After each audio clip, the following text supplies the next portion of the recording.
大家好，我是橘子，今天分享南瓜千层饼的做法。这个饼的特点就是柔软蓬松，不但好吃，而且还有营养。准备500克南瓜，洗净之后去掉外皮。把南瓜一分为二，切成薄片。切好之后装在盘子里，放在锅中，盖上盖子，大火蒸20分钟。20分钟之后，用筷子戳一下，蒸到软烂的程度就可以了。把南瓜取出来，放在盆中，用擀面杖压成南瓜泥，一定要压得细腻一点。在南瓜还有温热的时候，加6克酵母粉，2勺白糖，用筷子把酵母粉和白糖搅拌融化。准备600克面粉，分次少量的加入到盆中，一边倒一边搅拌。搅拌均匀之后，下手和成光滑的面团。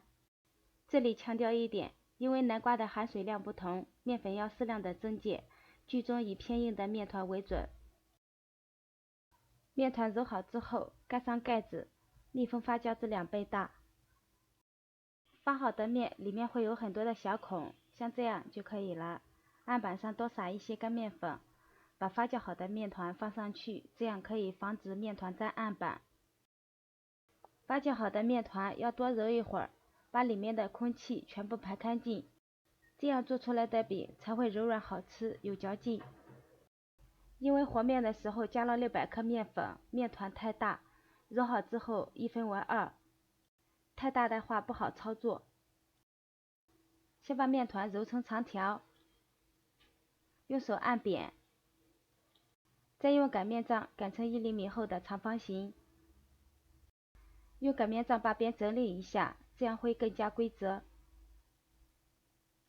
用刷子在上面刷上一层油，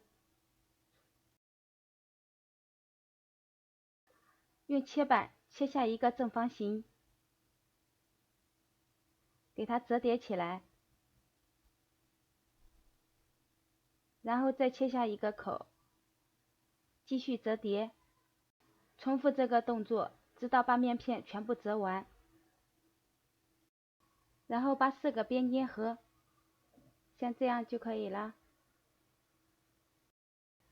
用双手像这样整理成圆形，用手按扁，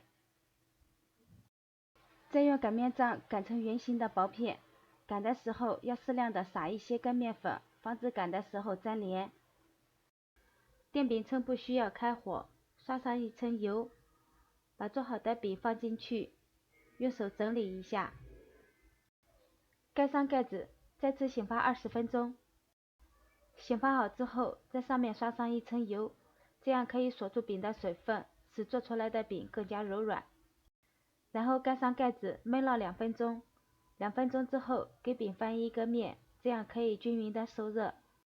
然后盖上盖子再接着烙，这样反复翻个4次左右，用铲子按压一下，如果立即回弹，就证明已经熟了。出锅之后切成小块，美味营养的发面饼就做好了。喜欢就关注我吧，下期再见。